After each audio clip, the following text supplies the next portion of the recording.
Buenas tardes, ¿qué tal? Buenas tardes. Vamos a empezar con las consultas académicas. Vamos a compartir el material para trabajar hoy día la semana número 14. ¿Ya? Entonces vamos a comenzar a compartir el material.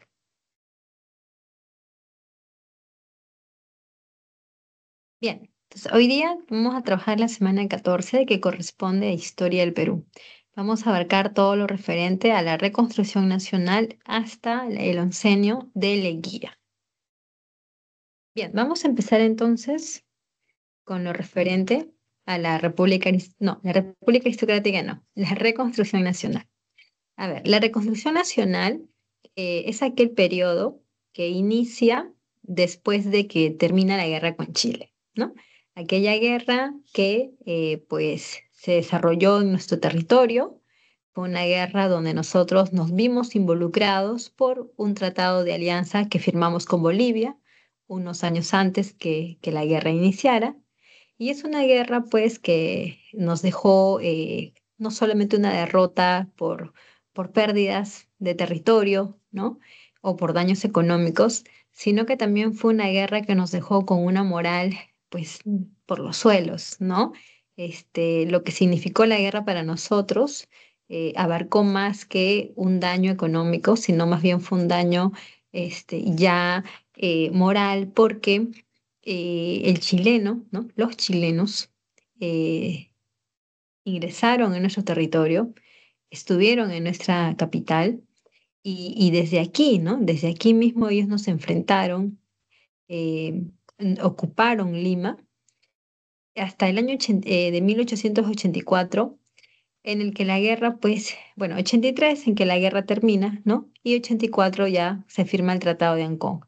Pero todos esos 4 años, ¿no? En que la guerra se desarrolló, pues van a dejar, ¿no? Posteriormente, consecuencias para nosotros, ¿sí? Entonces, una vez que los chilenos se retiran de nuestro país, a nosotros nos va a corresponder iniciar la reconstrucción nacional. La reconstrucción es un proceso que lo vamos a iniciar lentamente.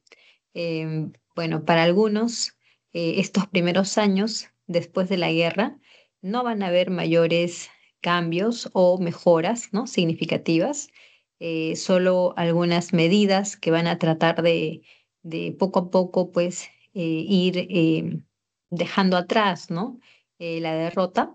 Y ya con el gobierno de Nicolás de Piérola, sí podríamos decir que hubo, ¿no? El inicio de lo que va a ser la reconstrucción nacional. Bien, la reconstrucción nacional, este periodo lo vamos a dividir primero, en lo que es el segundo militarismo y después el segundo gobierno de Nicolás de Piérola. Respecto al segundo militarismo, vamos a ver que esta etapa, ¿ya? Que es una etapa que se caracteriza por el retorno de los militares, aquellos militares que pelearon en la guerra con Chile, que alcanzaron popularidad, ¿no? Notoriedad, considerados como héroes nacionales por su participación en la guerra. Ellos mismos son los que van a impulsar, ¿no? Llegar al poder con los mecanismos que ya conocemos, ¿no? Mecanismos militares, guerras civiles. Y lo que sí podríamos decir que diferencia este militarismo del anterior militarismo es que este militarismo, tenemos estos militares que van a comenzar a formar sus partidos políticos, ¿no? En el caso de Piérola, por ejemplo, el Partido Demócrata, y en el caso de Cáceres, el Partido Constitucional. También vamos a observar en estos años que ya no hay más cambio de constituciones, como sí lo hubo en el primer militarismo, ¿no? En este nuevo militarismo ya no tenemos eso, ¿no? Pero lo que sí vamos a tener, pues, ¿no? Son estos militares que van a tomar las riendas del Estado y van a retornar al poder en estos años. Por otro lado, el partido civil, ¿no? Aquel partido que se fundó unos años antes de iniciar la guerra con Chile, pues este partido queda debilitado al culminar la guerra, no solamente en lo político, sino también en lo económico, ¿no? Respecto pues a lo político, lo que se observará de este partido es que su actuación durante la guerra y previo a la guerra, ¿no? La actuación del Partido Civil no fue destacada, no fue buena. Los errores que cometió el partido de alguna manera van a llevarnos, ¿no? A muchos errores, a las derrotas que vamos a tener. Entonces, cuando termina la guerra, el Partido Civil es un partido que no genera, ¿no? Una confianza en la población peruana y que no nos representa, ¿no? Esto de alguna manera también va a permitir el retorno de los militares. En cuanto a otras características, por ejemplo, en lo económico, pues el tema económico va a ser bastante importante porque nuestra economía va a quedar atacada, va a quedar destruida en el aspecto del comercio, en la minería, las haciendas, ¿no? Las haciendas que eran bastante, pues, digamos, características, ¿no? De nuestro tipo de economía agroexportadora. Las haciendas también quedaron destruidas, ¿no? Atacadas, y eso va a permitir la agudización de de conflictos sociales, ¿no? Tanto entre los hacendados como también por parte de la población campesina. Ahora, uno de los temas más importantes, bueno, uno de los puntos más importantes a nivel económico tiene que ver con la deuda externa. Hola, ¿qué tal? Buenas tardes. Cualquier pregunta me lo indican ya en el chat o lo hacen por el micrófono, ¿sí? Entonces voy a continuar con la clase y ya me van comentando si hay alguna pregunta. Entonces decíamos que pues de estos aspectos económicos, uno de los más importantes era referente a la deuda externa. ¿Por qué? Porque nosotros, unos años antes de la guerra, el Perú se hizo importantes préstamos. Esto va a ser en el gobierno de José Balta. Préstamos que se invirtieron, ¿no? En ferrocarriles. Ferrocarriles que no se terminaron de construir. Por lo que ya habíamos, pues la clase anterior explicado, ¿no? Este personaje, Henry May, nos estafó, ¿no? Respecto a, a, a este contrato que hicimos con él para que se encargara de construir los ferrocarriles. Y pues los ferrocarriles al final fueron abandonados, ¿no? Inconclusos. Y eso para nosotros va a ser bastante, digamos, nos va a traer consecuencias, ¿no? Porque el dinero de los préstamos, primero que no logramos recuperar como ganancia lo que se había invertido, y segundo que la deuda fue creciendo, ¿no? Una deuda crece y genera intereses también. Y en esos años nosotros, ¿no? Empezamos la guerra con Chile, entonces simplemente la guerra se quedó sin pagar, ¿no? Sin pagar. Ya al terminar la guerra, la deuda ascendía a 51 millones de libras esterlinas. Y los ingleses que nos habían prestado el dinero, lo que van a hacer es comenzar a cobrarnos, ¿no? O sea, ya venían tiempo cobrándonos y nosotros no podíamos, ¿no? Amortiguar esa deuda. Entonces, ese es uno de los problemas más preocupantes que vamos a tener durante estos años. Vamos a ver el caso es del Miguel Iglesias, este presidente militar. También fue héroe de la guerra con Chile, también era terrateniente y también fue presidente del Perú. Su gobierno, que es bastante efímero, es interrumpido por un golpe encabezado por Cáceres. En el gobierno de este personaje, Miguel Iglesias, alguna de las cosas más resaltantes tiene que ver con la reapertura de instituciones culturales como San Marcos, ¿no? De la Universidad San Marcos, la Biblioteca Nacional o el Colegio Guadalupe, lugares emblemáticos, ¿no? Entonces, estas entidades comienzan a reabrir después de que estuvieron cerradas durante los años de la guerra con Chile, ¿no? Igual, estas entidades fueron intervenidas por los chilenos, ¿no? San Marcos, la Biblioteca Nacional, el Parque de la Exposición, fueron lugares tomados por los chilenos. Entonces, recomienzan a reabrir. Es ahí donde Ricardo Palma es nombrado director de la Biblioteca Nacional y se le encarga la remodelación de esa biblioteca. A ver. Ah, ya, ok. Me están pidiendo por aquí que explique el oncenio, entonces voy a ir directamente al oncenio, ¿ya? De repente es un tema de tiempo que queremos verle el oncenio, entonces vamos directamente al oncenio. A ver, vamos al oncenio. Aquí. Ya, vamos a ir aquí, luego regresamos si es que hay tiempo. Bueno, Augusto Bernardino Leguía fue 2 veces presidente del Perú. Sus orígenes nos hablan de, pues, de un empresario proveniente de la clase media. Pues gracias a sus negocios él pudo tener una fortuna, pues, ser un acaudalado empresario, y esto le permitió tener un matrimonio en el cual él accede por ese matrimonio a llegar al grupo más selecto del Partido Civil, ¿no? Que era el partido que en esos años pues había controlado nuestro país. Entonces, cuando Leguía llega al Partido Civil, logra que los civilistas impulsen su candidatura, su triunfo, y de esa manera él se convierte en presidente por primera vez. Ya para una segunda, ¿no?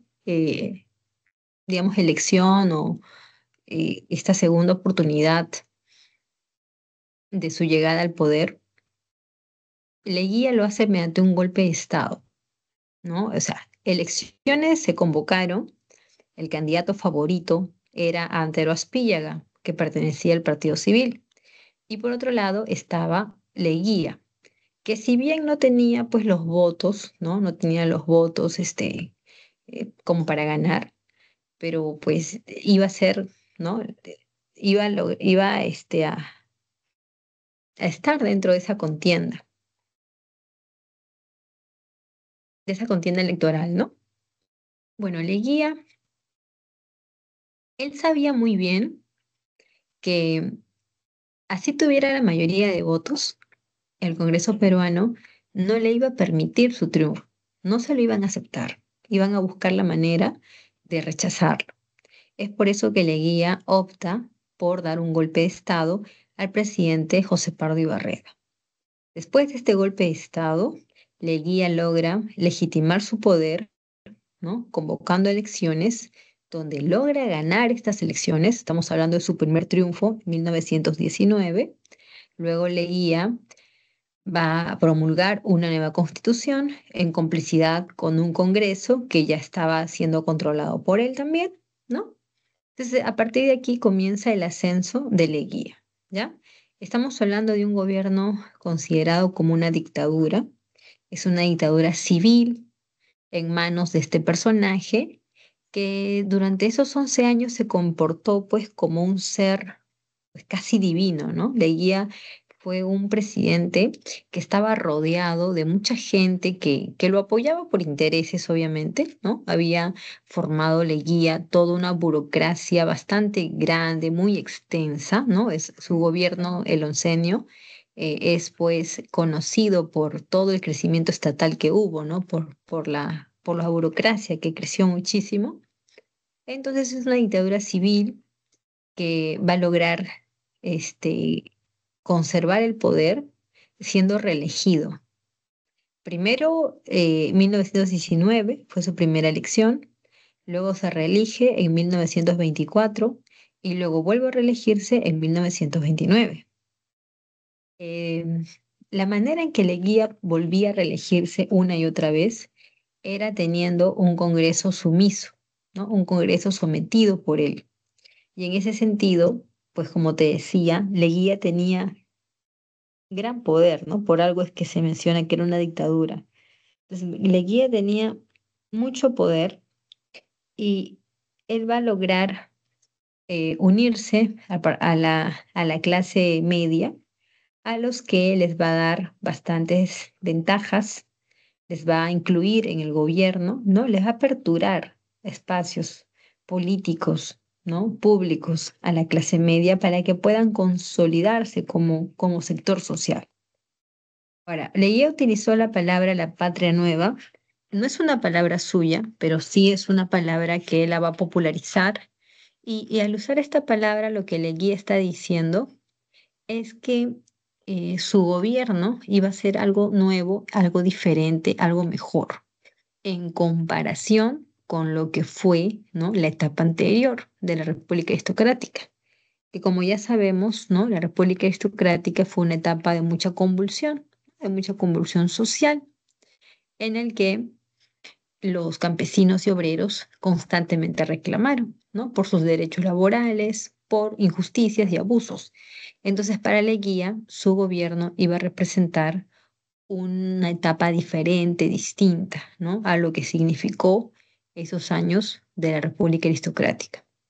Entonces Leguía, con esto, ¿no? Da inicio a su gobierno, que como puedes ver, ya no es de 4 años, sino de 5 años, porque en la Constitución de 1920 Leguía hace algunos cambios, ¿no? Algunas modificaciones, como por ejemplo que el mandato presidencial se ampliara a 5 años y que el Congreso, ¿no?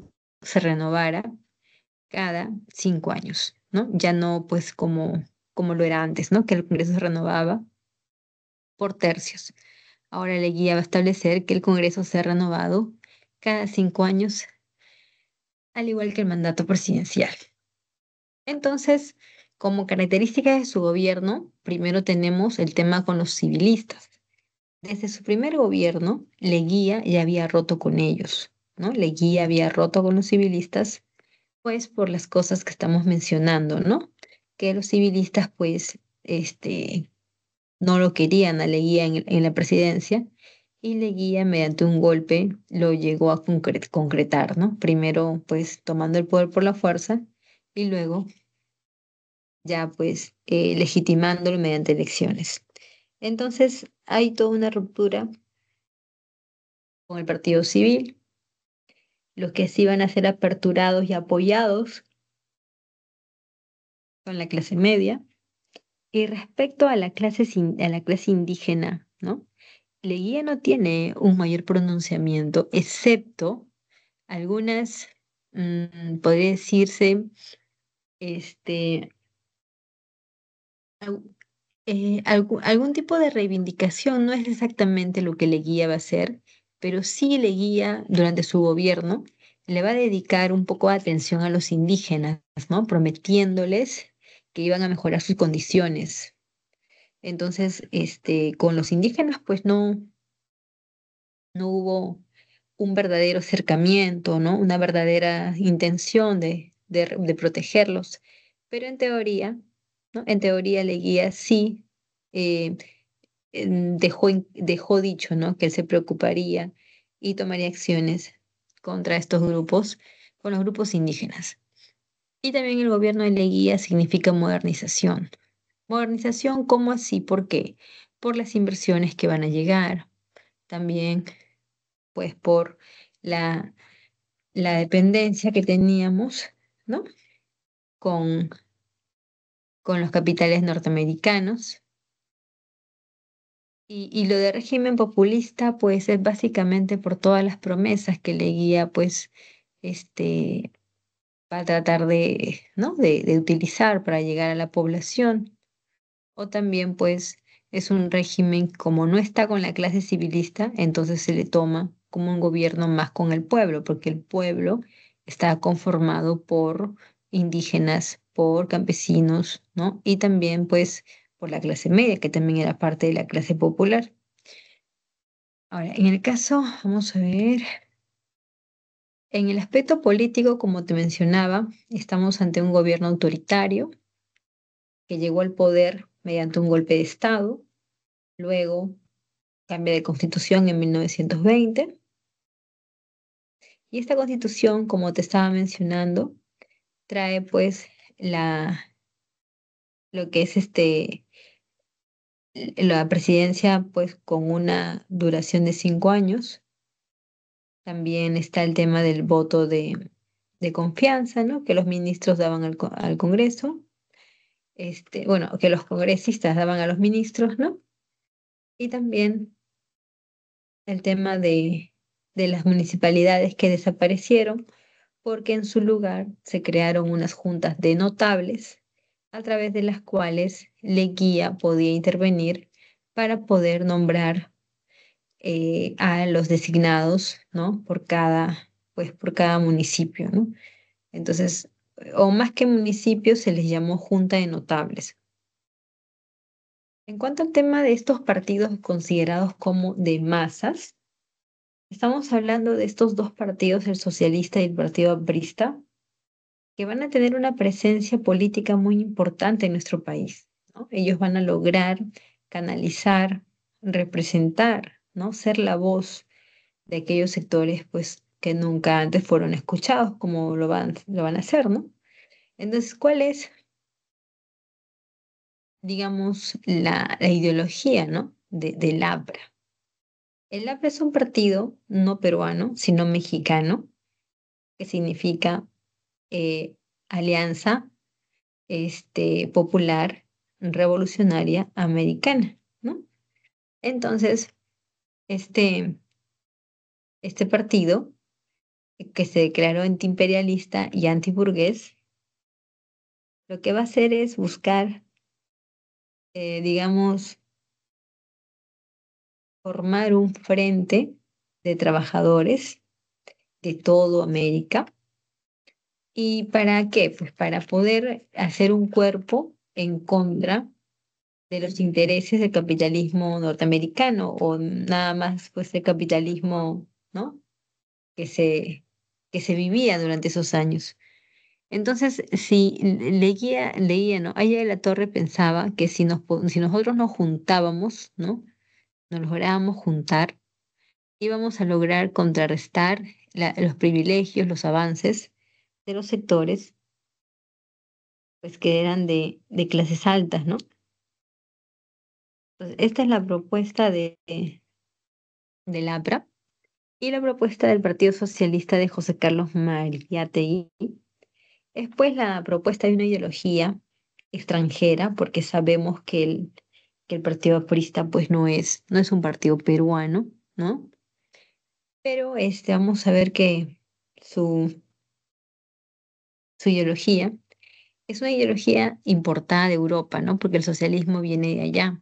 Pero como decía Mariátegui, está adaptada a la realidad del Perú, ¿no? Lo que explica esto, este libro lo que explica es la realidad del Perú. Por eso se llamaba así. Tanto el Partido Socialista como el Partido Aprista, durante todos esos años, fueron partidos denunciados, perseguidos, encarcelados, con una total, pues, digamos, eh, no sé, pues, que es un partido que, bueno, son partidos, ¿no? Que representan a las mayorías y que por más que intentaron llegar al poder, pues nunca lo lograron porque los militares con la oligarquía siempre trataron de impedirles, ¿no? Ese triunfo. Ahora, vamos a antes dejar estos partidos de masas, que por cierto, pues tampoco es una novedad, ¿no? No es una novedad en el sentido de que en Estados Unidos y en el mundo, ¿no? Ante la falta de, digamos, eh, no sé, bueno, vamos a dejar ahí esto, ¿no? Entonces vamos a ver que en el lado de Estados Unidos, estos empréstitos, inversiones que nos van a dar, que la guía va a solicitar, que eran inversiones bastante altas, ¿no? Pues vamos a ver que estas inversiones nos van a generar una gran dependencia con Estados Unidos. Esta dependencia, pues se va a lograr observar, ver con las inversiones que llegan, con los empréstitos, pero también por algunos tratados, como el Tratado Salomón Lozano. Es un tratado internacional firmado con Colombia para poder, pues, tener un acercamiento con, ¿no? Con bueno, más que acercamiento, en realidad es como es por intermediación de Estados Unidos. Estados Unidos, años antes de que iniciara el gobierno de Leguía, ¿no? Años antes, Estados Unidos le había arrebatado a Panamá, o mejor dicho, le había derrotado, le había Digamos que Estados Unidos había logrado fundar el Canal de Panamá y para eso Estados Unidos le quitó a Colombia la parte de Panamá, ¿no? La independizó. Eso significa que ahora, pues, em, ante los reclamos de Colombia, Estados Unidos como intermediario va a lograr que el Perú le entregue a Colombia territorio, como dicho en otras palabras, ¿no? Lo que perdió lo que perdimos, ¿no? Lo que Colombia perdió con el tratado para la inauguración del Canal de Panamá, pues lo que perdió Colombia se lo regresaron con nuestro territorio, ¿no? Territorio que el presidente leía, ¿no? Pues firmaba bajo la injerencia de Estados Unidos. También vamos a ver el tema de la modernización urbana y vial. Hay pistas. Hay nuevas avenidas como la Brasil, la Arequipa, la Universitaria, la Venezuela. Son lugares que van a necesitar modernizarse. Entonces el gobierno de la guía se va a preocupar por todo eso y además por arreglar todos los preparativos para lo que va a ser el, pues, a ver, un ratito, vamos a ver, ya, para lo que va a ser la independencia de los 100 años de la independencia del Perú. Pero en el aspecto social, así como se dio el movimiento, ¿no? Este, ese movimiento de asociación proindígena, ahora en su segundo gobierno el Leguía va a legalizar a las comunidades. O sea, cuando hablamos de comunidades campesinas, ¿no? Son aquellas ciudades que pues van a, van a ser atendidas por el gobierno de Leguía, ¿no? En su política populista, él había hecho promesas, de cierta manera tiene que, pues, cumplir con esas promesas y es por eso que pide que, ¿no? Que se legalicen estas comunidades y los avances que se van a dar en esto son más avances como teóricos que prácticos, ¿no? Porque en la práctica, por los indígenas no se hace nada, ¿no? No hay ningún, no sé, pues verdaderamente algo en la práctica que haya funcionado. Solamente, pues con esta legalización de las comunidades campesinas, es más que todo normas, ¿no? Que son para el cuidado de de las comunidades campesinas, ¿no? Su estudio, su preservación y que vivan armónicamente. Hay una ley que Leguía saca, que es una ley impopular, una ley que todos los peruanos rechazaron. Es la ley de la contribución personal, ¿ya? Es una ley que, bueno, de la conscripción vial, es de la conscripción vial, ¿ya? No es de la contribución, es de la conscripción. Es una ley que pone a todas las personas adultas, hombres y mujeres, a trabajar sin importar pues otros aspectos como salud, ¿no? O alguna otra. Solamente lo que se pide es que pues estas personas mayores de edad, ¿no? Trabajen construyendo carreteras, limpiando los caminos, ¿no? Todo eso. Fue una ley muy odiada porque nadie le gustaba hacer ¿no? Esos días que te tocaban, pues la gente no le gustaba y el que podía pagar su multa lo pagaba. Pero el resto que no podía, pues obviamente tenían que soportar, ¿no? El peso de trabajar varios días ahí en este, tenían que pagar un impuesto, ¿no? De que se le permita, pues, exonerarse de ese pago. Y los que no podían pagar tenían que trabajar, ¿no? Ahí está. Ahí vemos imágenes de la Plaza de San Martín. El parque, a ver, ¿qué es este? La Avenida Progreso, hoy es la Avenida Venezuela. Y bueno, vamos a seguir viendo aquí.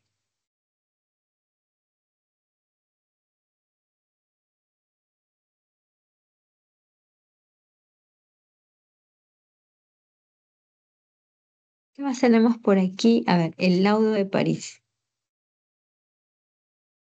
A ver, el laudo de París es es un trato, es un acuerdo firmado entre el gobierno de Leguía con esta empresa norteamericana, la IPC, la International Petroleum Company. Esta empresa, la IPC, en nuestro país tenía una historia ya larga, ¿no? Había llegado varios años antes, comprando los derechos, ¿no? Del lugar a otra que era la IPC, ¿ya? La International Petroleum Company. Y esta empresa IPC, pues a nosotros los peruanos, siempre nos generó un malestar, ¿no? Un malestar porque se supone que esta empresa tenía que pagar los impuestos que nos correspondían, pero al no hacerlo, generaba pues que se diera esta relación, ¿no? De, digamos, a ver, un ratito. Bueno, aquí no estábamos un ratito. Era aquí.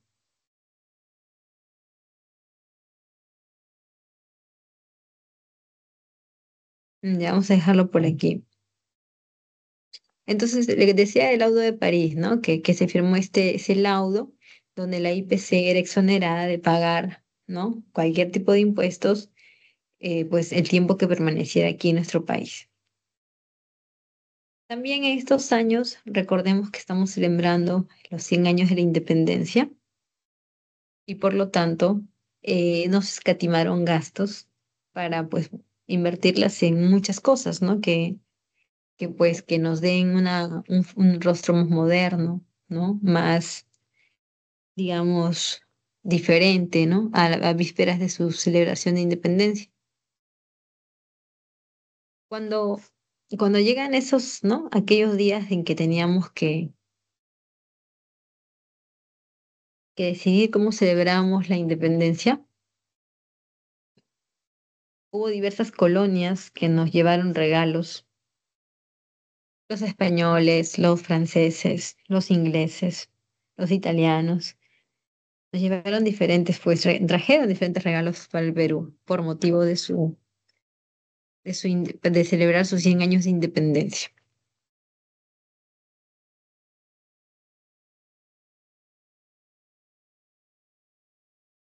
El gobierno de Leguía está considerado como uno de los peores gobiernos de la historia peruana. En algunos casos, inclusive, vamos a ver, eso también tiene que ver pues por la gran corrupción de su gobierno. Un gobierno muy corrupto que trató de quedarse en el poder, pues, hasta mucho tiempo después, ¿no? Cuando, cuando el gobierno de Leguía cae, que no fue por problemas internos, sino por cosas externas, cuando cae su gobierno, vamos a observar que, a ver, estamos aquí. Vamos a observar que Sánchez Cerro toma el poder de manera, pues, momentánea hasta que convocó elecciones y por parte de Leguía, él fue a la cárcel. Él estuvo en la cárcel pagando la, lo que se le había dado como castigo. Ahí lo vemos en la cárcel de lo que era la penitenciaría de Lima. ¿Ok? Ahora, ¿por qué nos afectó tanto, ¿no? La depresión capitalista afectó a muchos países del mundo. En Europa los más dañados fueron, pues, Inglaterra y Francia. Pero aquí nosotros también nos golpeó mucho la derrota de la guerra con Chile, porque nosotros éramos dependientes a ellos. Entonces, por ese motivo, pues, todo lo que Leguía había impulsado comenzó a desmoronarse, ¿no? Muy bien, entonces ahí vemos esto, ¿no? De la depresión que nos llevó a debilitarnos y posteriormente a al fin, ¿no? De este periodo que fue el tercer militarismo, el segundo militarismo, ¿no? Muy bien. Ahí tenemos a Sánchez Cerro, militar peruano, que lideró la campaña restauradora, ¿no? Revolución contra Leguía y tuvo, pues, ¿no? Sánchez Cerro tuvo el apoyo de la clase militar. De alguna manera eso es lo que nos lleva a ver, ¿no? Que ellos, pues, ¿no? Que Sánchez Cerro toma el poder y ya después, en el siguiente año, lo va a intentar concretar, ¿no?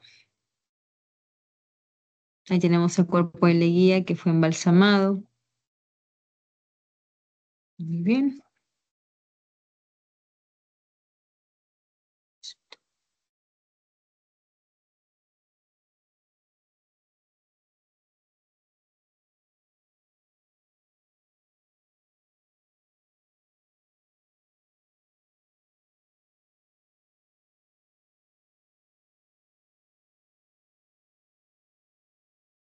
Cabezar atrás.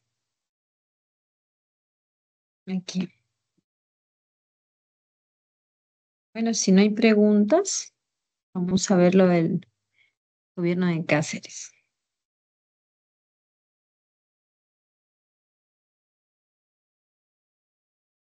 A ver, ¿cómo funciona el gobierno de Cáceres? Primero hay que recordar que Cáceres fue un héroe nacional. Al igual que muchos otros, él participó en las guerras contra Chile, ¿no? Entonces, cuando termina la guerra con Chile, Cáceres tiene intenciones bastante claras de querer, pues, ser este, el presidente del Perú, ¿no?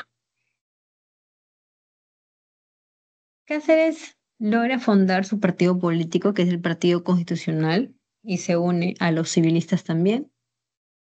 A partir de ahí, vamos a ver que el gobierno de Cáceres toma algunas acciones respecto a lo económico, ¿no?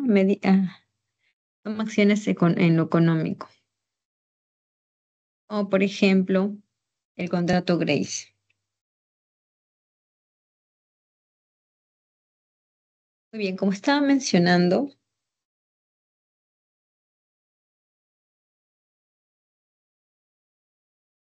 nosotros teníamos una deuda muy grande contraída desde el gobierno de Balta. Ese es el dinero que nos cobraban y obviamente, no, bueno, el dinero no, sino que decíamos que la deuda era muy grande, que esta deuda fue contraída durante los años del gobierno de Balta para construir los ferrocarriles. Al final, pues, este, las medidas que Cáceres impulsó para poder,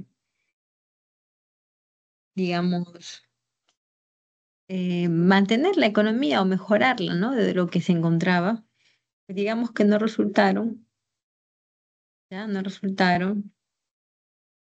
Y el gobierno de Cáceres tuvo que tomar acciones, ¿no? Como el contrato Grace, por ejemplo. También Cáceres se une a una facción del partido, pues, civil, ¿no? Y también el Partido Constitucional, que es su partido. Chicos, permítame un minutito, por favor, ratito.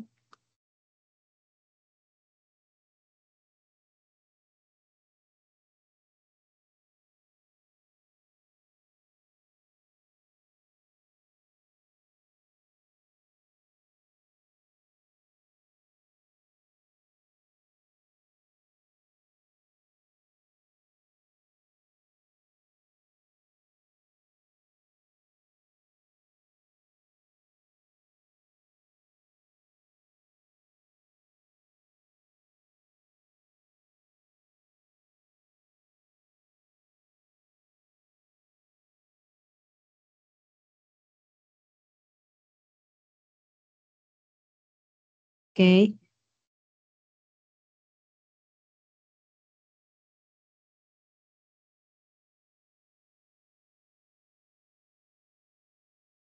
Ya decíamos que Cáceres había tomado algunas medidas económicas, pero ninguna le salió o ninguna fue suficiente como para contrarrestar o para mejorar o resolver el tema que teníamos con la deuda externa. Es más, ¿no? Los, vamos a ver que el billete fiscal sale de circulación y en su lugar se va a acuñar, ¿no? Se va a crear el sol de plata y pues el gobierno de Cáceres también va a ver la apertura de ciudades instituciones que son este, digamos que financieras como el Banco Italiano.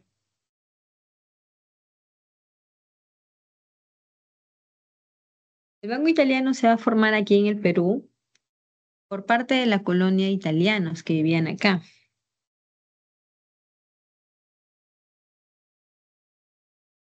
Y es un banco que va a tener bastante presencia en nuestro país, ¿no? Poco a poco fue evolucionando, ¿ok? Hasta que más tarde se convirtió en el banco de crédito, ¿no? El banco italiano alguna vez fue el banco de crédito. Ahora, el tema de Cáceres pasa por lo que es el contrato Grace.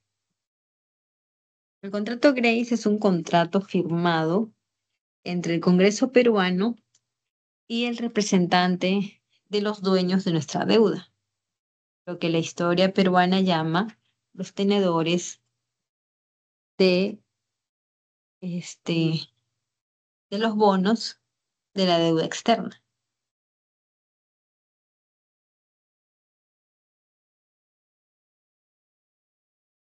Entonces, em, vamos a observar que estos tenedores de los bonos de la deuda externa que representaban, ¿no? que representaban los intereses de los ingleses, ¿no? Que tenían nuestra deuda, pues este representante, Michel Grace, cuando se presenta en el Congreso y para que le autoricen, ¿no? Pues simplemente el Congreso lo rechazó, por lo cual el contrato Grace, pues, ¿no? Regresó o mejor dicho, Grace, ¿no? Este empresario Grace conversó otra vez con el Congreso y les ofrece una nueva propuesta. Esta nueva propuesta es menos que la anterior, es menos ambiciosa, pero sigue siendo ambiciosa. Porque, por ejemplo, si antes nos pedían, por ejemplo, nuestros ferrocarriles por 99 años, ya en los cambios que hicieron, lo bajaron de 99 a 66 años, pero obviamente seguía siendo algo, pues, una suma bastante grande, por lo cual el Congreso peruano no quiso aceptar, ¿no? No quiso aceptar firmar este contrato Grace. Todo estaba en el Congreso, porque respecto al tema de la opinión pública, también estaban en contra de la firma del contrato, pero al fin, pues, esto se decide en el Congreso. Como el Congreso no estaba de acuerdo en firmar el contrato, hizo algo fraudulento. Cáceres aprovechó que en aquellos tiempos el Congreso se renovaba por tercios cada 2 años, no como ahora, ¿no? Que se renueva cada 5 años. Entonces el Congreso se renovaba antes por tercios cada 2 años y Cáceres lo que va a hacer es adelantar las elecciones para renovar la tercera parte del Congreso y en esta nueva, ¿no? Este nuevo grupo que se va a instalar en el Congreso va a ser gente comprada por Cáceres, gente que van a estar junto a él, ¿no? Y es así como Cáceres logra hacer que se firme el contrato Grace, ¿no? Pues obviamente con actos totalmente, pues, digamos, de fraude, ¿no?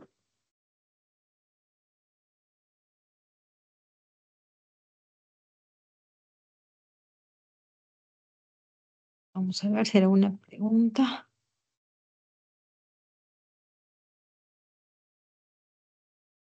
Ya.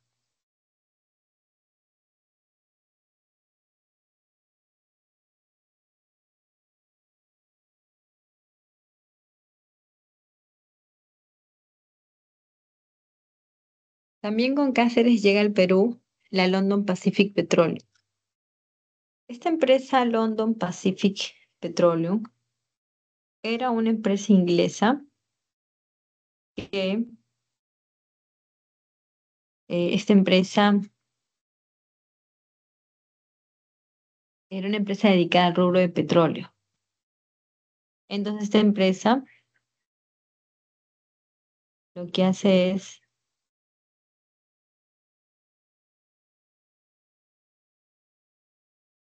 comprar una hacienda en el norte del Perú. El nombre de esta hacienda era La Brea y Pariñas. Esta hacienda le pertenecía a a una persona llamada pues Genaro Olguero.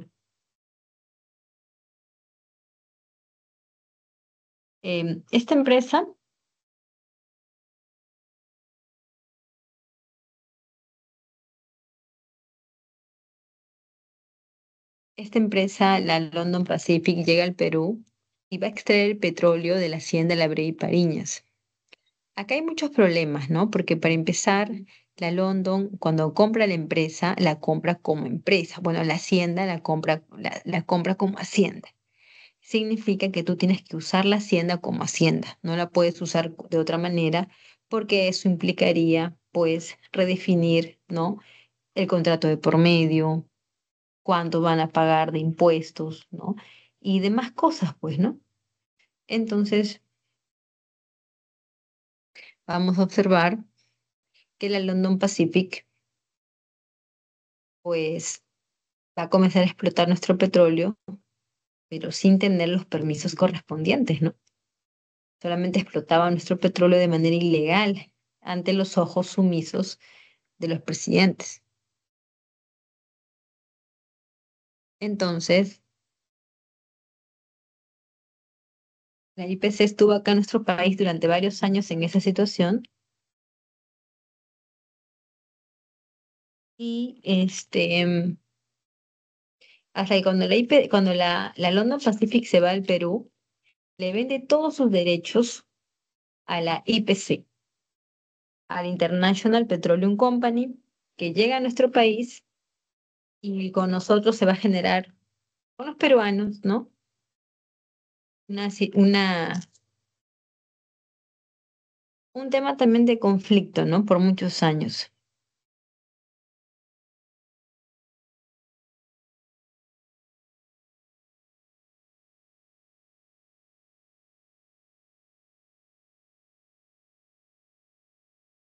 Te vamos a dejar a Cáceres aquí. A ver, acá hay una pregunta.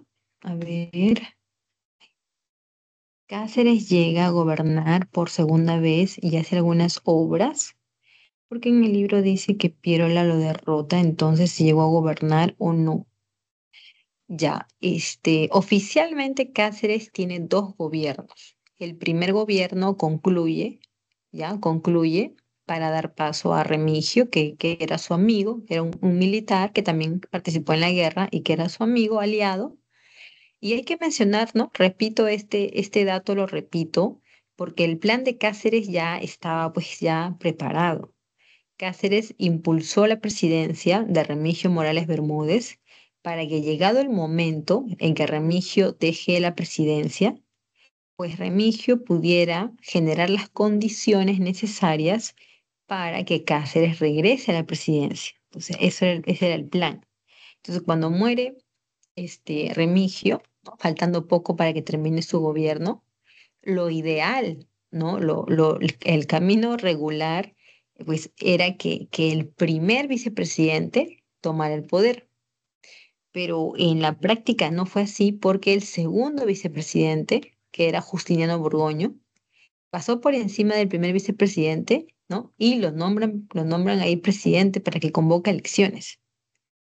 Entonces, esta situación fraudulenta, también planeada por Cáceres, es lo que va a llevar, pues, ¿no? Digamos, em, a una excepción, ¿no? De toda la población, que no solamente era por eso, obviamente que no era por eso solamente, sino por todas las cosas que Cáceres hizo, ¿no? Como permitir que se firmara el contrato Grace, como también, pues, por ejemplo, em, a ver qué más. Entonces, y también porque durante su gobierno no tuvo una buena gestión, ¿no?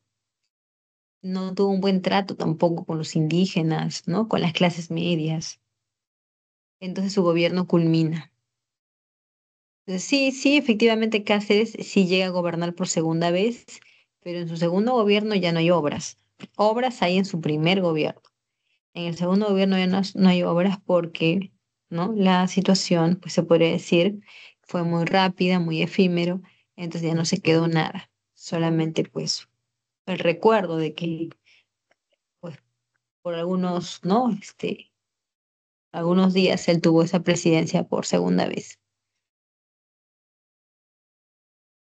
Aquí hay una pregunta muy pequeña, por cierto. A ver, vamos a ver qué dice aquí. El tratado Larrea-Gual, ya, ese es un tratado que se firmó cuando todavía existía la Gran Colombia. Eso fue gobierno de la Mar, de Agustín Gamarra. Cuando, cuando el tratado Larrea-Gual, firmado por el presidente Agustín Gamarra en 1829, estableció que la Gran Colombia reconocía la soberanía peruana sobre Tumbes, Jaén y Maynas. Y además, el Perú entregaba ya este, ese tratado, la Reagual, es un tratado como de paz, ¿ya? Pero también es un tratado de límites, porque no solamente pues es como poner fin a la guerra que mantuvimos con ellos, guerra que por cierto pues fue como una derrota, ¿no? Fue como una derrota, porque a pesar de que se firmó el convenio Girón, lo cierto es que ellos nos derrotaron, ¿no? Los grancolombinos nos derrotaron a nosotros. Entonces, firmar el Tratado de la Reagual era, de alguna manera, volver a la paz con Colombia, pero también definir los límites, porque los límites era la causa de los conflictos, eso era la causa. Esto es mío, esto es tuyo. Entonces, esa era la situación. Entonces, firmamos esta, ese tratado y efectivamente la Gran Colombia reconoce que la parte amazónica, Tumbes, Jaén, Maynas, son nuestros y nosotros, por el contrario, vamos a entregarle territorio que, pues, de digamos que también ya se, se reconocía como de ellos. A ver, empecemos a ver con las opciones.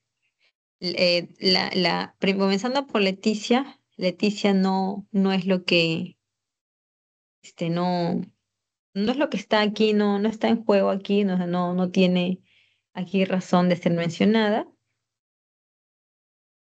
Leticia no. Luego tenemos Quito.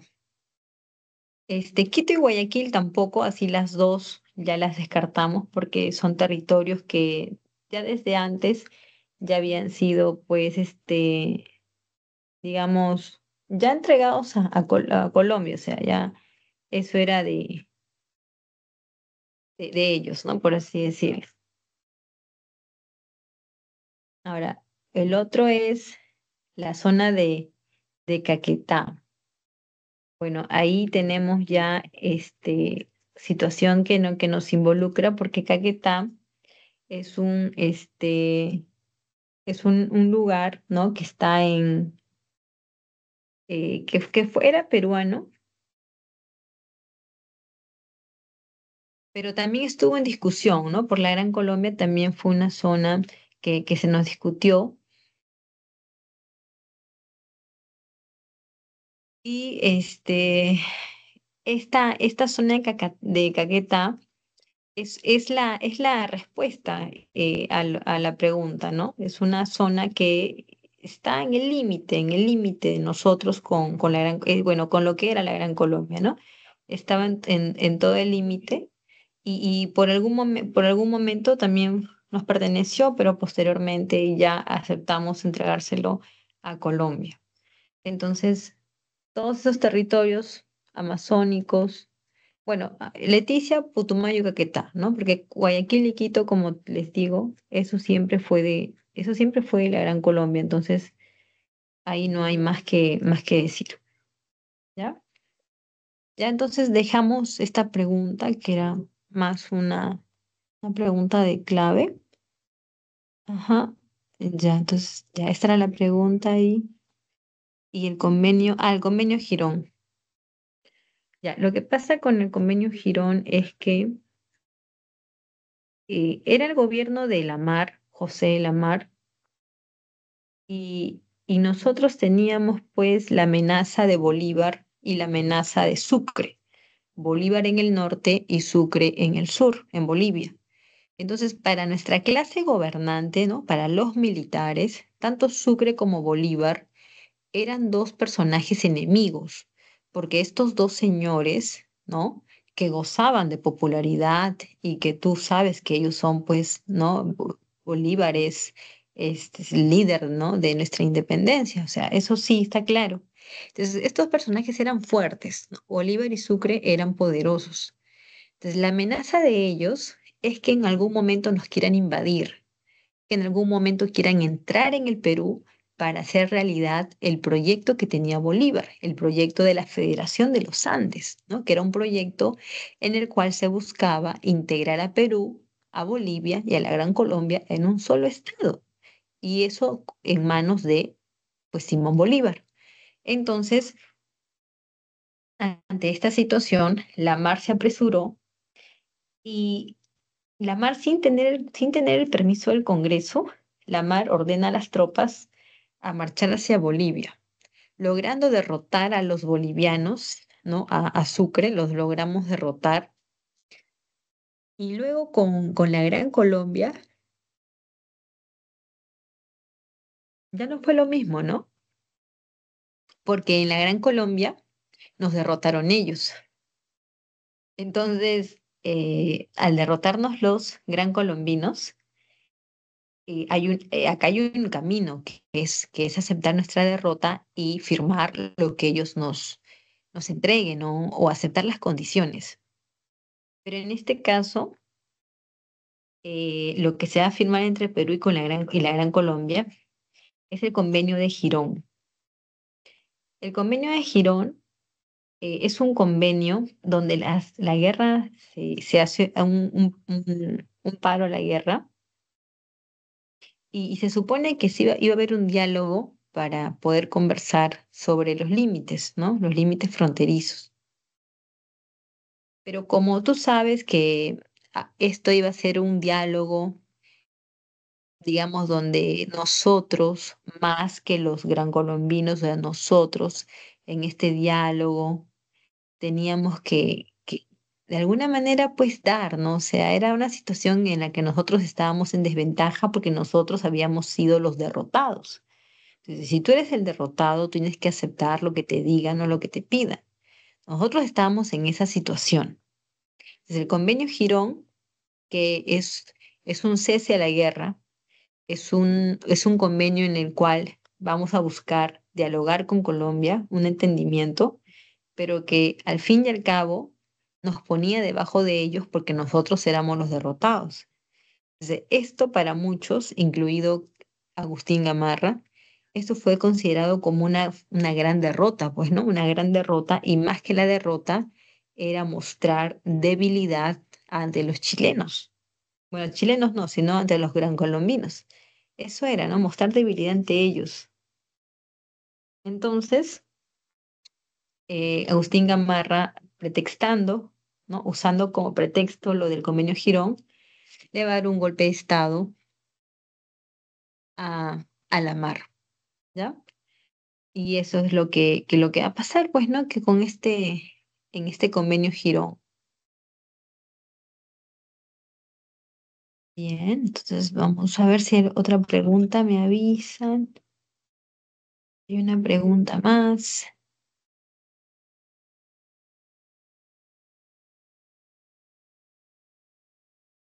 Ok, si no hay más, regreso a la separata. Estamos en la semana 14.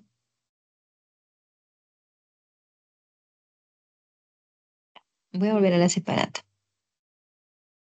A ir más rato vengo. Bueno, el gobierno de Remigio, ¿no? Gobierno de Remigio Morales Bermúdez. Este personaje, Remigio Morales Bermúdez, era militar, participó en la guerra con Chile, fue presidente gracias al apoyo que le brindó este, Cáceres, pues, ¿no? Cáceres le brindó todo el apoyo para que él pudiera llegar a la presidencia.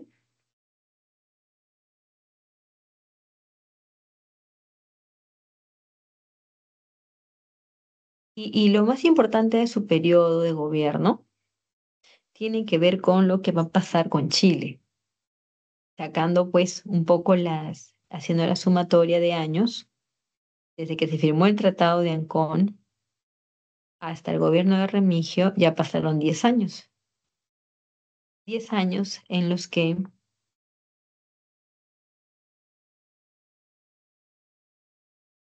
pues en estos 10 años, los chilenos habían estado realizando la chilenización con la población de Tacna y Arica. ¿Qué significa la chilenización? La chilenización hace referencia, obviamente no existe la palabra, pero en todo caso hace referencia a cómo las personas de Tacna y Arica fueron aculturadas por el gobierno chileno, ¿no? Ahora, principalmente quienes más van a ser protegidos y van a ser blanco también, ¿no? De esta chilenización son los niños. Los niños porque son ellos el futuro de mañana y son los también los que más rápido pueden, ¿no?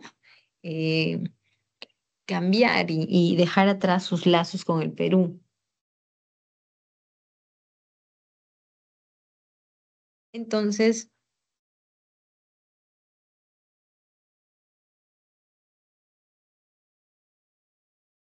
la, se negaron a hacer el plebiscito los chilenos y el gobierno peruano denunció públicamente que en Chile se estaba llevando a cabo una chilenización de nuestra gente. Y como te repito, principalmente los niños, ¿no? Porque los niños son los que todavía pueden aprender muchas cosas que se le quiere enseñar. Y en todo caso, ellos son los que, si se acostumbran a vivir bajo la influencia del gobierno chileno, pues esos niños iban a crecer convencidos de que eran chilenos.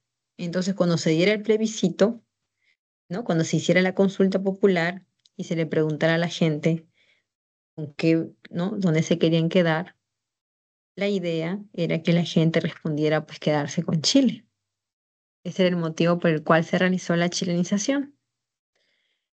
Y además también lo que fue escandaloso y lo que fue lamentable es que de Tacna y Arica se comenzó a expulsar a muchos peruanos. Por ejemplo, fueron expulsados profesores, fueron expulsados policías, también sacerdotes, ¿no?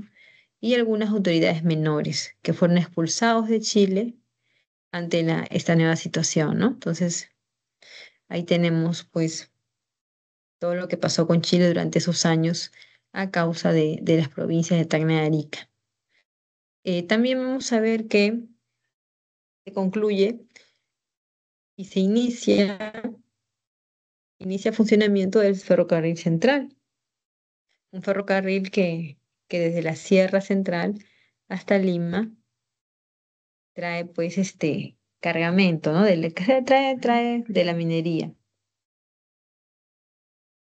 Dale un ratito, chicos, un momentito, un momentito.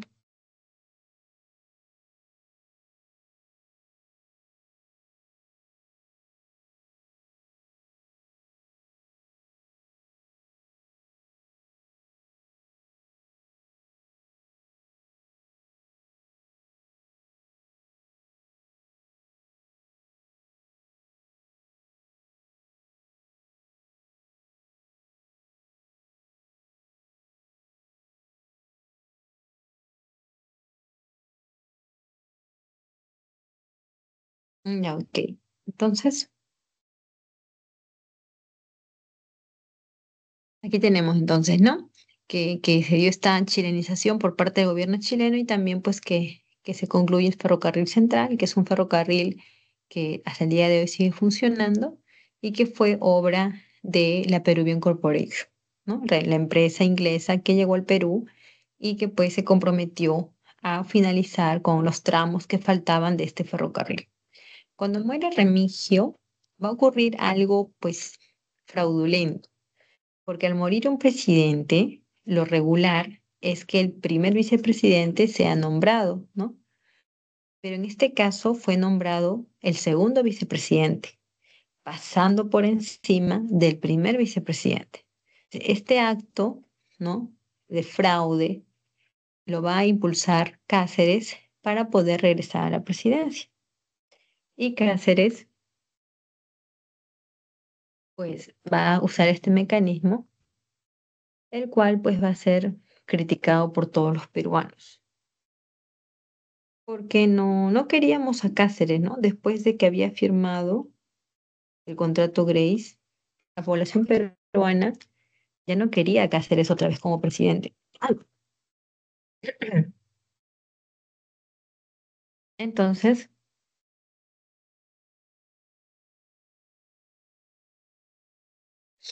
vamos a ver entonces que contra el gobierno de Cáceres, que fue muy efímero, se va a formar la Coalición Nacional, ¿no? Que es una agrupación formada por el Partido Demócrata, por los civilistas, otros grupos pequeños también, y los montoneros también que se sumaron pues para poder derrotar, ¿no? A Cáceres. Cáceres se fue del Perú y el gobierno quedó en manos de Nicolás de Piérola. Sí. Ah, ya, el tratado Osma-Villazón, me preguntan por aquí. Ya, vamos a ir acá. A ver, ¿dónde estamos? Aquí, aquí. Ya, lo que va a pasar en estos años es que está el tema del caucho.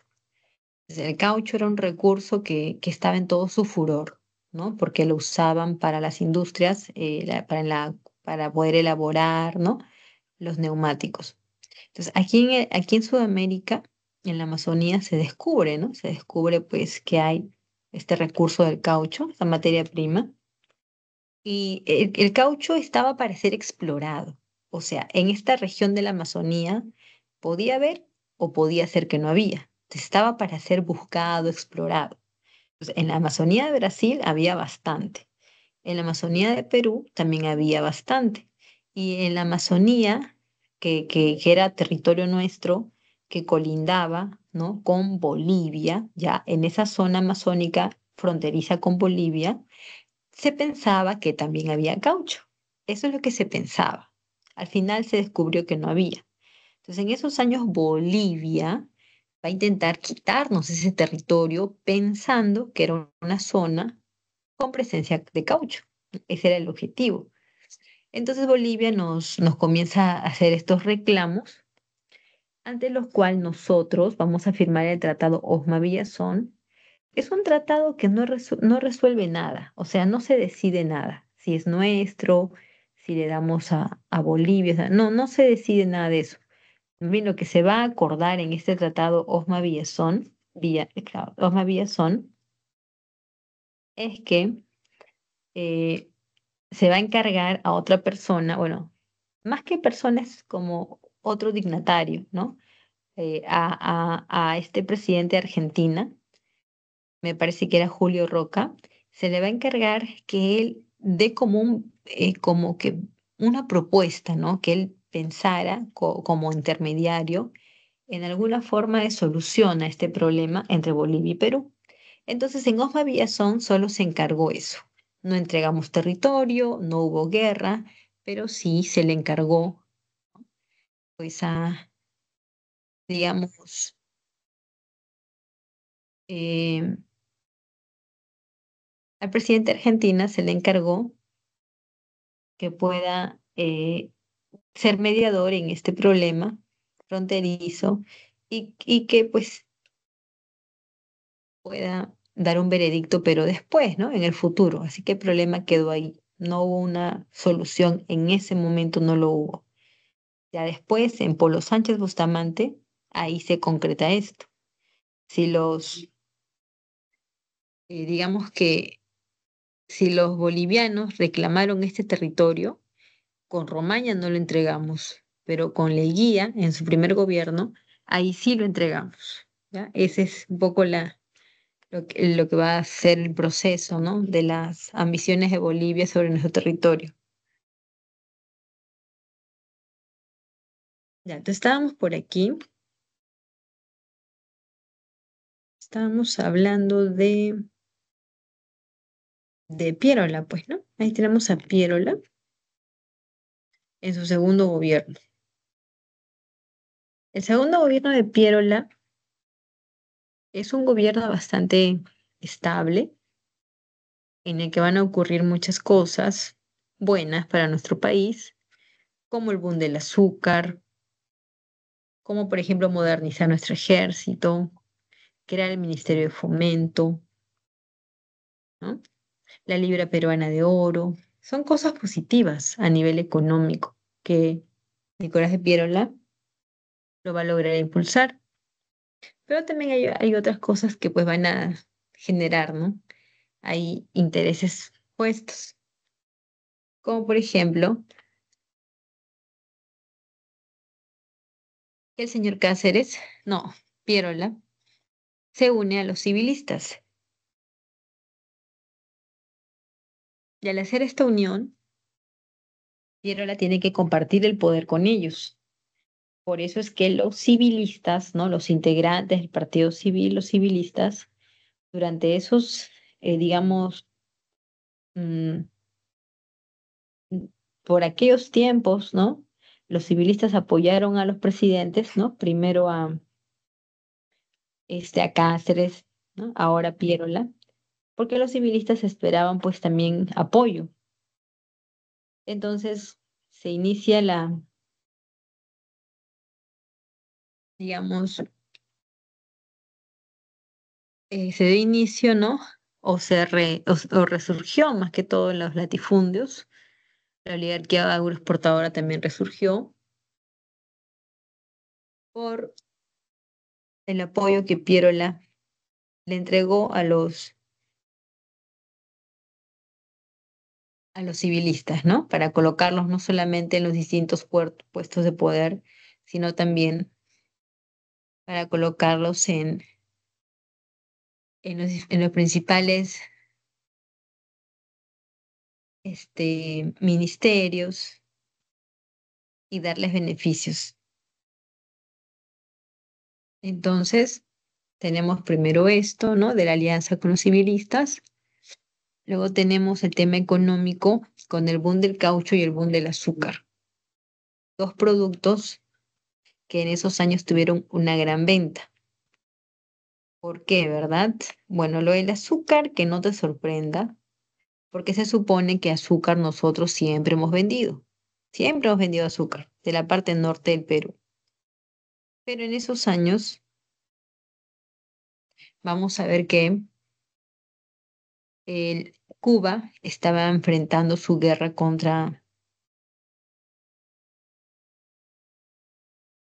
Bueno, entonces Cuba está enfrentando una guerra de independencia contra España, a la que Estados Unidos estaba apoyando. Entonces, vamos a observar que mientras Cuba reducía su capacidad de exportación producto de su guerra, nosotros todos esos largos meses estuvimos abasteciendo sus, ¿no?, lugares de verduras, ¿no? O de verduras no, sino de, digamos, de beneficios, ¿no? De beneficios en general.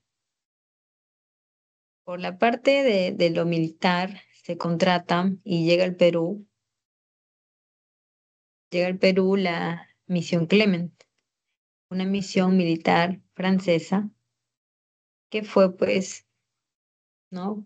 Digamos, traída para modernizar, para, pues, brindar, mm, ¿no? O sea, una oportunidad, ¿no? De que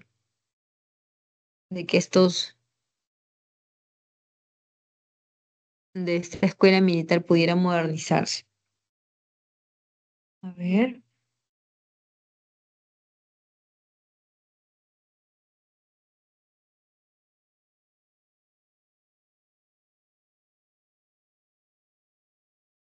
para respecto a la reforma electoral, pues vamos a ver que para 1895, Piero le anuncia esta reforma electoral donde excluye, ya, margina a sus, digamos, a los indígenas que eran analfabetos, porque esta reforma lo que va a establecer es que el voto va a ser directo, ya no con intermediarios, pero va a ser también un voto directo, no sea por las mesas de votación. ¿Por qué Pierola hizo una reforma así, ¿no? Donde dejaba a todos los peruanos, millones y millones, digamos,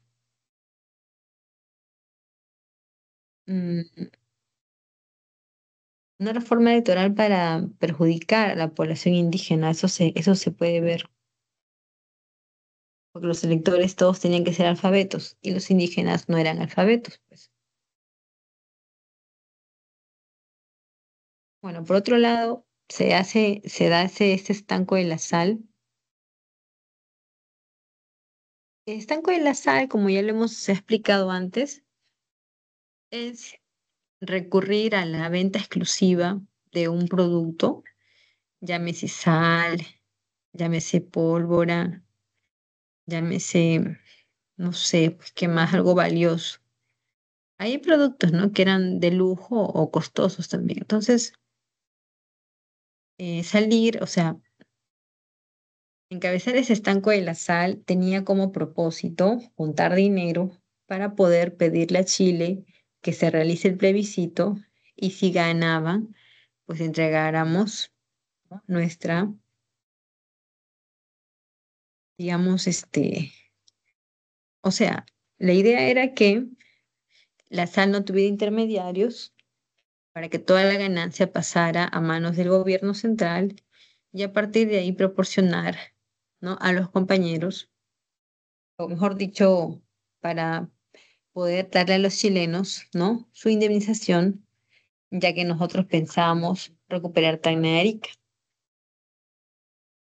A la libra peruana de oro fue una moneda, la primera moneda de oro, que era muy parecida a la moneda era muy parecida a la moneda inglesa, ¿no? A la libra esterlina inglesa. Y esta moneda nos va a dar bastante realce a nivel mundial, se podría decir, ¿no? Bastante realce porque tenía un peso, bueno, mejor dicho, sus quilates, ¿no?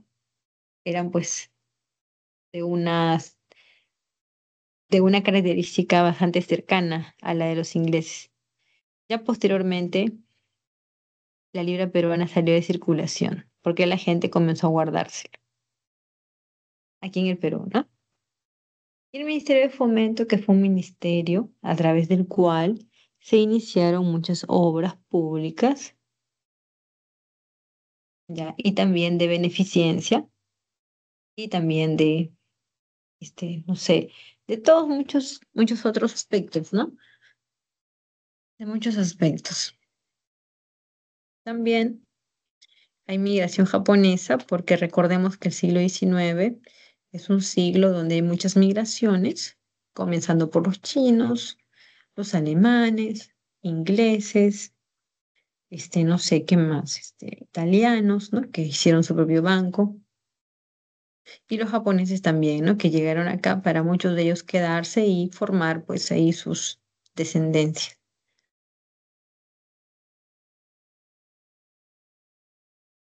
Oye, respecto a este mapa, vamos a observar aquí las actividades económicas del Perú de inicios del siglo XIX, no, del siglo XX. Bueno, algunos de estos productos que están acá ya son conocidos porque ya se venían explotando con mucho tiempo, pero también hay otros que son productos nuevos, podría decirse, ¿no? Como por ejemplo el petróleo, también el caucho, o también por ahí, pues, ¿qué más? A ver. am, bueno, en realidad era eso, ¿no? Los demás, bueno, teníamos una larga tradición. Nosotros siempre habíamos explotado o exportado azúcar, algodón, lana y minerales. Y como se puede ver, cada uno de estos recursos estaban ubicados en distintas partes de nuestro país, ¿no? Distintas partes del territorio.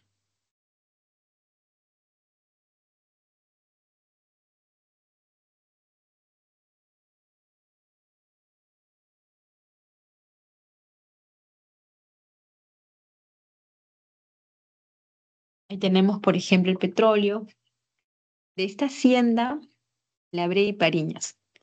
La Brea y Pariñas era una hacienda del norte del Perú, ubicada en Talara, en Piura. Su dueño original se llamaba Genaro Elguero. Este señor, pues, lo que hace es vender la hacienda a esta empresa inglesa llamada London Pacific Petroleum. Cuando esta empresa inglesa London Pacific llega al Perú, al comprar la hacienda, se esperaba que la usara como hacienda, pero en realidad no fue así porque la London lo que hacía era extraer el petróleo del subsuelo, licuarlo, ¿no? Para poder, pues, refinarlo. Entonces, todo eso a expensas de tener permisos, pagar impuestos, tener los derechos, ¿no? Y las mediciones y todo lo que correspondía. Entonces, eso generó ese fastidio, ¿no? En la población peruana, que fue algo que estuvo ahí siempre, ¿no? O sea, siempre, porque la London, cuando se va del Perú, pues le vende los derechos a la IPC, al International Petroleum Company. Y la IPC era pues muy parecida a la London, ¿no? Continuó exportando el petróleo sin pagar los derechos correspondientes. En el caso del azúcar, se encuentra en la parte de la Sierra Norte. Hay bastantes valles, ¿no? Con haciendas bastante importantes como los Casagrande, los Pomalca, ¿no? La empresa Roma, Cartavio, entre otros. Y los que trabajaban ahí eran los indígenas, bueno, los indios enganchados. ¿Cómo es un indio enganchado? Un indio enganchado es aquel que está sometido al sistema del enganche. El enganche es un sistema en el cual, pues tú vas a ir supongamos que somos un campesino, mm, requiere trabajo, va a una hacienda para buscar empleo, el capataz lo recibe y el indio comienza a trabajar. A los días, ¿no? Esta persona que da los préstamos, pues simplemente, no, préstamos no, sino que este capataz que paga el salario de los indígenas, ¿no? Al terminar su semana de jornada, este señor le ofrece al indígena adelantarle pagos. Entonces, para que el indígena tuviera, ¿no? Esos beneficios, ¿no? De adelanto. Los indígenas aceptaban, ¿no? Eso era el enganche, y después venían los problemas, porque no se sabía cuántas veces se les había dado adelantos a ¿no? Cuántos adelantos habían entregado, pues, los capataces a los indígenas, eso no se sabía, pero lo que sí se sabía es que, pues, al indígena ya no le querían dar más pagos, con eso de que ya se le había adelantado, ya no le querían pagar más. Por lo cual el indígena ya simplemente comenzaba a trabajar o trabajaba y ya no tenía ningún salario más que se le entregue porque supuestamente ya se le había adelantado. En el caso de del algodón, siempre se cultivó en la costa sur del Perú, un producto que también exportamos desde mucho tiempo atrás. Y la lana también, ¿no? La lana, su exportación no asombra a nadie, ¿no? Porque este fue un producto que también se exportó desde siempre, pero lo que sí llama la atención de la lana es que creció su exportación, sus cifras fueron creciendo, ¿no? ¿Y quiénes son los que trabajaban ahí? Peones, peones no asalariados. ¿Cómo es no asalariado? Es que no tienen un salario. ¿Y quiénes son los peones que no tienen salario? Los yanaconas, como ya lo sabemos. Ahí tenemos el caucho, que principalmente se encontró en Madre de Dios y en Loreto. Ahí Carlos Fermín Fiscarral y César Arana fueron los empresarios que llegaron a explotar el caucho. Cuanto a los minerales, es Sierra Centro, como el Cerro de Pasco, con la empresa Mining, Cerro de Pasco Mining Company. Y la lana, que también estaba en la sierra, en la parte sur, también era un producto que se conocía desde antes, con la diferencia de que gracias a digamos, em, gracias a la revolución industrial, ¿no? Y que y la lana comienza a aumentar su valor, pues va a aumentar también va a aumentar la cantidad de lana que se va a vender. Ok, digamos, aquí, la República Aristocrática. ¿Qué es la República Aristocrática? Es un periodo de la historia peruana que dura 20 años, en el que los que van a gobernar son los integrantes del Partido Civil. Estos integrantes del Partido Civil tienen un estilo de vida muy particular, ¿no? Al que los demás sectores de la sociedad peruana no podrían igualar. Claro, porque si yo soy de clase media, o soy indígena, o soy obrero, jamás de los jamases podría igualar el estilo de vida tan sofisticado y tan rimbombante que tenían estos hombres llamados varones del azúcar. Entonces, hablando de estos varones del azúcar, habían formado una oligarquía, porque eran un grupo muy pequeño, muy selecto, todos conformaban el Partido Civil y todos tenían pues intereses afines aquí en nuestro país. ¿A qué se dedicaban estos varones del azúcar? Ellos se dedicaban a la agrominería exportación, o sea, todo lo que cultivaban en la hacienda, ¿no? El azúcar era para el extranjero, para la exportación. Y lo mismo pasaba con la minería, ¿no? También invertían en minería, pero para la exportación, ¿no? Al mundo. Entonces, esto también tenían negocios particulares, invertían en petróleo, especulaban en la bolsa. Todo eso no era con capitales propios, sino capitales de Europa, ¿no? De Inglaterra. Entonces, vamos a ver que estos grandes varones del azúcar, a fin y al cabo, eran dependientes, ¿no? De otros, pues, digamos, otros análisis, ¿no? También vamos a observar que estos señores,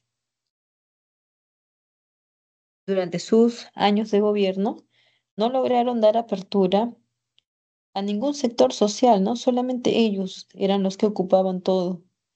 La clase media y la clase popular estaban discriminadas, ¿no? De participar con lo que había hecho Pierola de lo que era, pues, la reforma electoral, pero le había dejado todo eso así, ¿no? Que no votaban los analfabetos y que el voto era directo.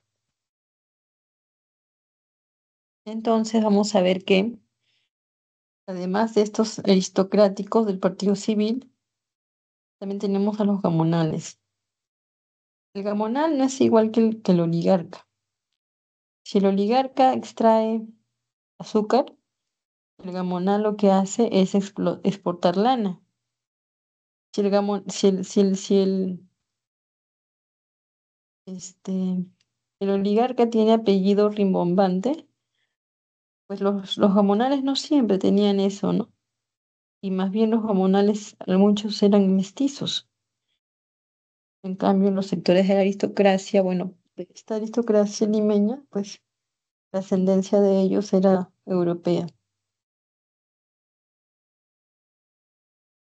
Respecto a estos años, también se va a dar la lucha de los obreros y la lucha campesina. La lucha campesina es muy sencilla, ¿no? Pues imagínate que tú seas un campesino y que hayas tenido tus tierras, ¿no? Siempre, en las cuales tú cultivabas, y de pronto te quitan tus tierras. Te quitan tus tierras y tú, ¿qué vas a hacer ante eso, no? Migrar a Lima no es recomendable porque en Lima la situación pues era diferente a la sierra, ¿no? Muy diferente. Entonces el campesino se quedaba en sus tierras y luego reclamaba, ¿no? Reclamaba que no tenía nada o que, mejor dicho, que el campesino trabajaba la tierra, pero una tierra que no le pertenecía, porque no le pertenecía, esas tierras habían pasado a formar parte de las propiedades del gamonal. Entonces, estos sistemas, ¿no? De explotación de la mano de obra, como las correrías, como las habilitaciones, los enganches, el llanaconaje, el pongaje, todo eso son sistemas de explotación de la mano de obra durante la República Aristocrática. Entonces, la lucha de los campesinos es una, porque le han quitado sus tierras, y la lucha de los obreros es otra, ¿no? Es muy diferente. La lucha de los obreros tiene que ver con un poco primero su concientización, porque ellos como grupo, pues digamos que, que van a lograr defenderse, ¿no? Porque separados serán débiles. Se van a comenzar a separarse, tomando como ejemplo lo que había pasado en Estados Unidos con los mártires de Chicago, o lo que también estaba pasando, lo que estaba pasando en Europa, pues, ¿no? En Inglaterra, por ejemplo. Entonces, la lucha de los obreros está guiada por esos ejemplos, ¿no? En que se había logrado esos triunfos. Acá los obreros van a comenzar a reclamar, van a hacer huelgas, va a haber un paro nacional en el primer gobierno de Leguía, ¿no? Paro que obligó a Leguía a dar marcha, pues, a una ley que hablaba de accidentes o de indemnización por accidentes de trabajo. Entonces, todo esto, ya, toda esta situación para caracterizar, ¿no? Cómo fue la vida de convulsionada en estos años por los campesinos y también por los obreros. ¿Qué más tenemos aquí? Em, Romaña, ¿no? Romaña es un presidente aristocrático, muy adinerado, se encargó de consolidar la libra peruana de oro a nivel nacional, también tiene problema con Bolivia, porque este país nos quería arrebatar territorio,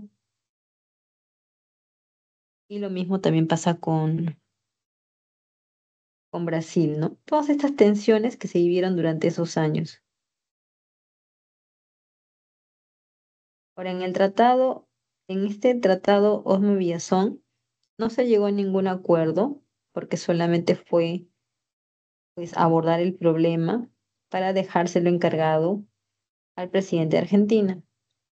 Y respecto a los códigos de agua, de minería, de comercio, Básicamente eran unas leyes en beneficio de los aristocráticos, porque por ejemplo en el código de minería, ¿no? Bueno, en el de agua, por ejemplo, lo que se buscaba era que las haciendas usaran el agua de manera preferencial y ya después, en menor medida, de una forma restringida, lo usaban los del, digamos, los pequeños campesinos, ¿no?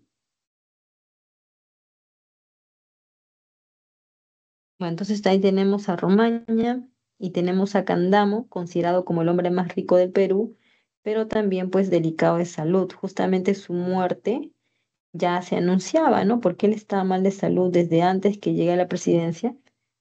Y la presidencia fue algo que lo agotó más, ¿no? De lo que pues hubiera sido diferente y se cuidaba. Pero bueno, Candamo solamente elabora un proyecto de ferrocarriles y llega al Perú un tranvía eléctrico que recorría de Lima a Chorrillos. Transporte, este sí era urbano. Luego tenemos a José Pardo Barreda. José Pardo Barreda es un presidente aristocrático, es un presidente que apoya la educación, hace una reforma educativa. Su padre, Manuel Pardo y Lavalle, también había apoyado la educación, por ejemplo, sacando o mejor dicho, estableciendo la primaria de forma obligatoria. Entonces José Pardo a la, digamos, al sistema educativo, pues le va a agregar más colegios, más escuelas, tenían que estar con buena infraestructura, también va a lograr el ingreso de la primera mujer a la universidad, la cual era María Trinidad Enríquez, ¿no? Una mujer que ingresó a la Universidad de Huamanga a estudiar una carrera de Derecho.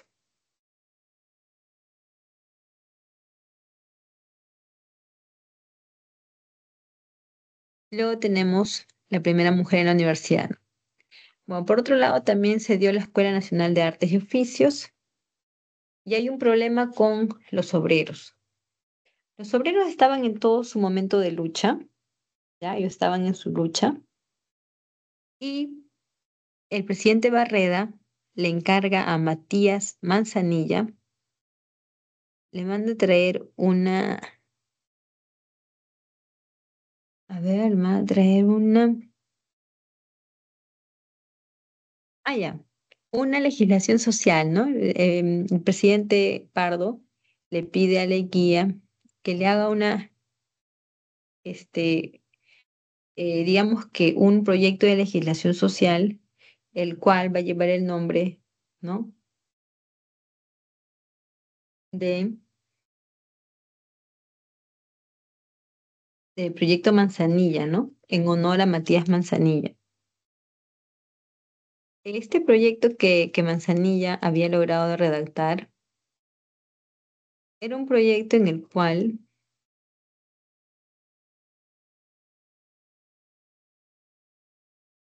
bien, era un proyecto que buscaba pues reivindicar a los obreros, ¿no? Entregándoles varios puntos que ellos venían exigiendo, comenzando por las 8 horas. Pero este proyecto cuando llega ante el Congreso peruano no lo aceptó y por ese motivo es que esto no se concretó, pues, ¿no? Y no se desarrolló. Por otro lado, tenemos que la recaudadora, ¿no? Se acercó a, se cambió, ¿no? De nombre a Caja de Depósitos y Consignaciones. Más tarde, Augusto Leguía llega a la presidencia por primera vez, como ya sabemos, un gobierno muy personalista, muy individualista, ya que si bien es cierto al principio, él fue parte del Partido Civil, luego pues se los traicionó porque Leguía rompió con ellos para convertirse en un gobierno, en un presidente que actúe de manera pues digamos, sé, ¿no? de una manera pues personal para hacer realidad sus intereses. Ahora, con Leguía también está el problema con Brasil y con Bolivia, ya que estos dos países nos van a reclamar territorios y nosotros vamos a entregar territorios. La región del Acre, la región del Beni, son territorios que vamos a entregar y pues ya no va a haber marcha atrás, ¿no? Ahora,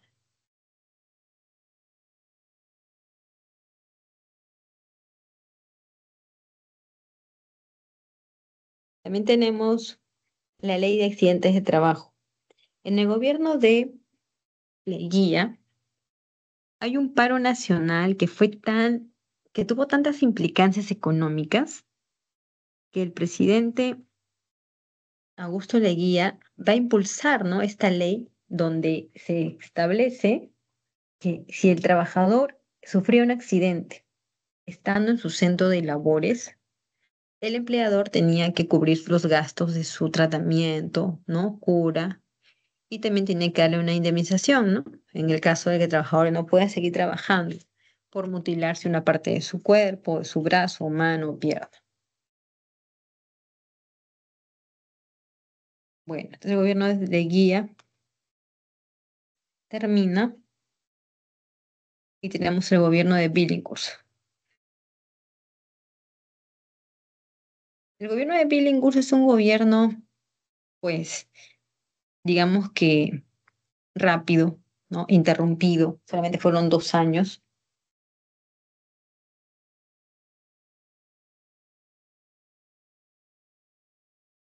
2 años en el que Billinghurst llega a la presidencia, pero no por, digamos que, no por un triunfo, ¿no? Sino en otras circunstancias. Billinghurst no era del Partido Civil, como te decía. Billinghurst primero fue parte del gobierno, bueno, fue del grupo político de Pierola, ¿no? O sea, Billinghurst al principio era del Partido Demócrata, pero ya más tarde, pues Pierola, bueno, más tarde Billinghurst, postula a la presidencia, ¿ya? Postula a la presidencia, y ahí lo veías ¿no?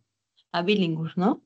Haciendo su campaña presidencial, prometiendo muchas cosas, porque una de las cosas que más más se le escuchó decir es que él, si tú votabas por él, te iba a dar un pan grande, ¿no? Un precio mejor que el de Billinghurst, que su gobierno iba a traer, pues, ¿no? Un pan más pequeño y caro. Por eso es que Billinghurst se ganó, pues, el apelativo de ser el, el pan grande.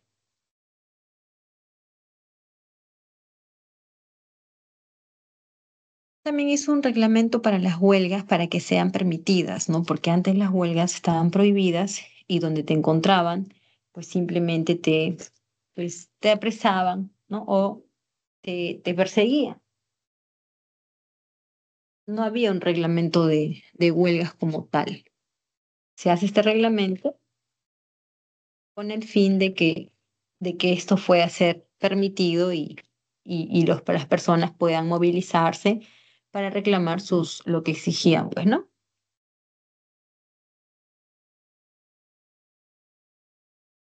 Bueno, el gobierno de Billinghurst termina de una manera rápida cuando el Congreso lo va a derrocar. Billinghurst también se encontraba en ese proceso, ¿no? De poder derrocar al Congreso, derrocarlo, movilizando a su gente, ¿no? A la Billinghurst tenía gente que lo apoyaba, ¿no? Entonces Billinghurst estaba movilizando a su gente para derrocar, para poder, ¿no? Cerrar el Congreso, pero el Congreso le dio el golpe antes de eso. El Congreso nombra a este presidente militar que es Óscar Raimundo Benavides, cuyo gobierno es un gobierno bastante efímero porque básicamente es lo que se va a dar en lo que estaba iniciándose la Primera Guerra Mundial, ¿no? Y también en esos años se fundó el Canal de Panamá. Ujú. Ya, entonces, sí, Pardo Barrera gana la presidencia por segunda vez. Este gobierno también fue interrumpido porque al final también sufrió un golpe de Estado por parte de Leguía. Este gobierno, en lo que dura, ¿no? Va a verse que hay un aumento de las exportaciones, justamente producto de lo que es, pues, el, la Primera Guerra Mundial, ¿no? En que todas nuestras exportaciones de azúcar, de caucho, todo eso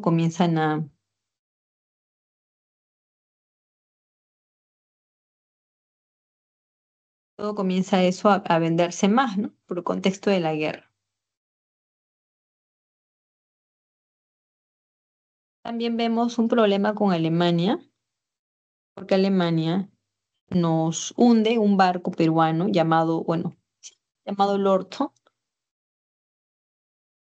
y nosotros pedimos explicaciones al gobierno alemán, pero no nos dieron explicaciones, se podría decir, ¿no? O sea, entonces rompimos relaciones diplomáticas con Alemania. Por otro lado, se dieron las jornadas de las 8 horas a nivel nacional. Ya antes con Billigurs esto se había dado de forma solo para el Callao, porque pues la zona del Callao era una de las más convulsionadas. Entonces, cuando se le da las 8 horas a ellos, lo que se pensó es que de repente con eso las cosas dejaban de estar tan convulsionadas, ¿no? Como que ya los obreros iban a detener un poco su lucha, ¿no? Pero en realidad no fue así, ¿no? Luego del Callao, las cosas continuaron de alguna manera muy agitadas, ¿no? Entonces ya con Pardo y Barreda ya pues fue ya imposible, ¿no? Seguir de alguna manera, mm, digamos, dejando en pausa, ¿no? O resistiendo algo que igual parecía, ya se estaba pues dando.